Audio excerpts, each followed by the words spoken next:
Hello, and welcome back to another edition of Carrie's Gardening Channel. So today is May 28th, 2021, and we're going to be designing one of the larger containers today for a planter for outside. So I've been taking plants out of the greenhouse, and when I design a planter, I like to design it based on the plant height. So the varieties and the way that I lay them out is I put the shortest ones in the front, the next height is like kind of in the middle or in the back, and then the very back it's your tallest thing. So I'll put the how large this planter is, I'll put that in the video because I have to measure it so I can give you how large this particular planter is. So we're going to be doing the Big Duck Gold Marigold in the front. We're going to be doing some winged everlasting flowers. We're going to be putting in a Swiss Giants straw flower. We're going to be putting in some blue, they call it blue, I call it more of a purple, status. And we're going to be putting in a whirligig zinnia. Now, the zinnias, that particular mix, it has all different colors in it, so I'm not exactly sure what colors they're going to be, but it should still go nice with everything for the color scheme. So the first one I'm going to be putting in is the straw flower.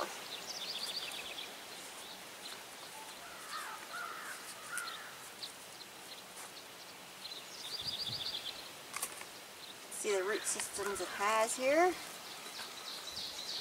It's all ruffled up here. I rough the root systems up so that they don't keep growing in a square. They grow out into the soil.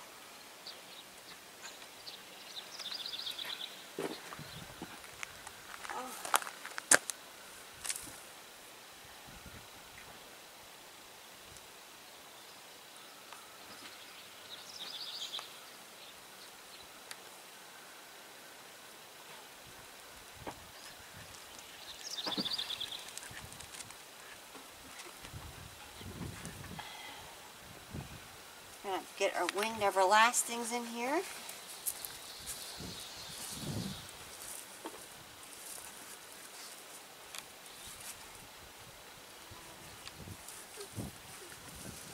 Sometimes you gotta work with them to get them out of the container a little bit. Go. The root systems on this one here.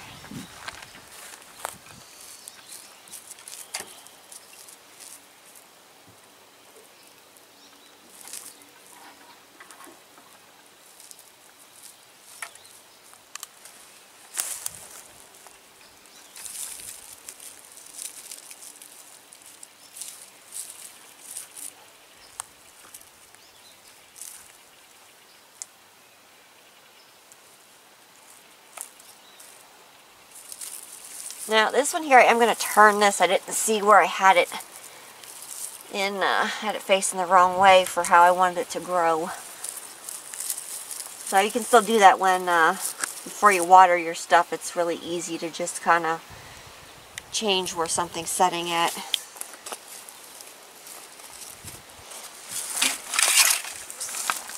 Now, one thing when you transplant zinnias, your big ones that are like the dahlia types and the doubles, you want to make sure you don't disturb the root system on that, because what can happen is they can actually revert back to a single. So when I plant these, you can see here's the root system on these. I'm just going to sit this whole thing in. I'm not going to play with the root system. I'm not going to try and break the root system up at all. I'm just going to plant it like this so I get my nice double blooms. Now this one here is getting ready to bloom. I can see it just starting in the very center. I can see like the little crown starting to come for the bloom. And these were started back in April the 11th. These were started.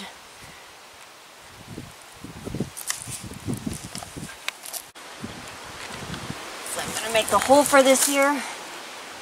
And I'm not going to disturb the roots on it. I'm just going to set it in like this, and I'm going to fill in around it here. There we go. Because I want those nice double blooms. Okay, I'm going to get my status here planted. I'm going to put that right here.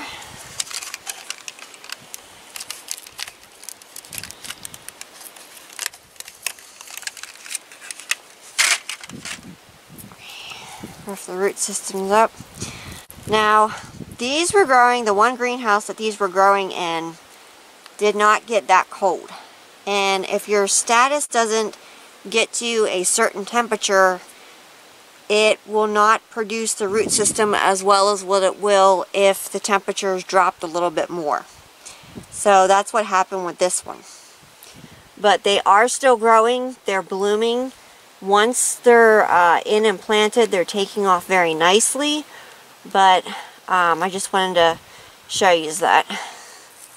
So we have our status here, and we're going to get our marigold planted right up front here.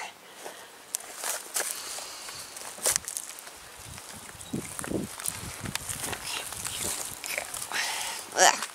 Oh boy, it's stuck in there.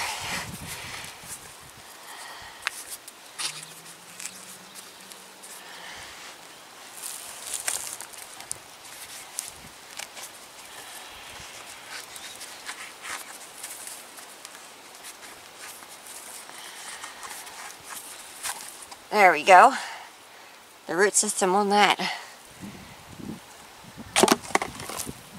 Go ahead and rough the roots up on this one here.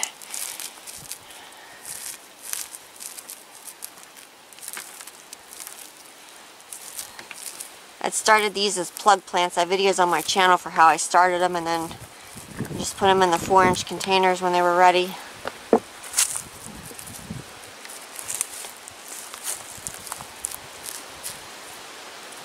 Beautiful root systems on them. Okay. Filled in down around in here. You want to make sure you really get them filled in the front of your container here.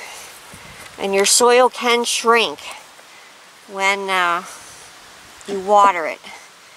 So I'm just kind of filling in around here. If I accidentally cover something up, I'm getting it uncovered here. Just going in around here. This all filled in.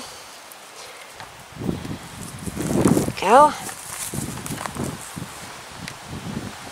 Now I do use the Miracle-Gro potting mix with these when I do my containers.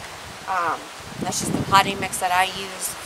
But this should grow out really nice, have a nice full color to it. I'm going to get this watered, and I'm going to be keeping this moist. I don't want it soggy, but I want to keep my soil moist so that my plants don't die on me. It does have a slow release plant food mixed in with the soil, but that works off of your heat and it works off of water. So if your plants are underwatered or if your soil gets really dry, it's not going to be able to release the plant food. So keeping your soil nice and moist will help to release the plant food in it. I am also going to be feeding this with a 15-30-15 bloom boost, and I'll feed that once a week with that, and that's going to really help with the blooms and to keep, going, especially through like the summer, because as you water your stuff, the nutrients wash out of the soil. You get a lot of rain, it washes the nutrients out of the soil. So keeping your plants fed is going to keep them in the nice blooms with your blooming. It's going to help keep your foliage nice and green. So this is in full sun, and these plants like full sun. So as this continues to grow, I'm going to come back with more videos and I'm going to show it to you. I am going to get this watered. If anything sinks down for the soil, I'm going to go ahead and fill back in around it. I do have videos on my channel for how to start the winged everlastings from seed. I do have videos on my channel for the straw flowers and for the zinnias and the status as well. So you can check those out on there. So if you like my video, please like, comment, subscribe. Please don't forget to hit the little notification button. I'll try to put a new video on. Also follow me on Twitter. I'll have a link down in the description for my Twitter account. Thank you for watching, and have a nice day. Bye!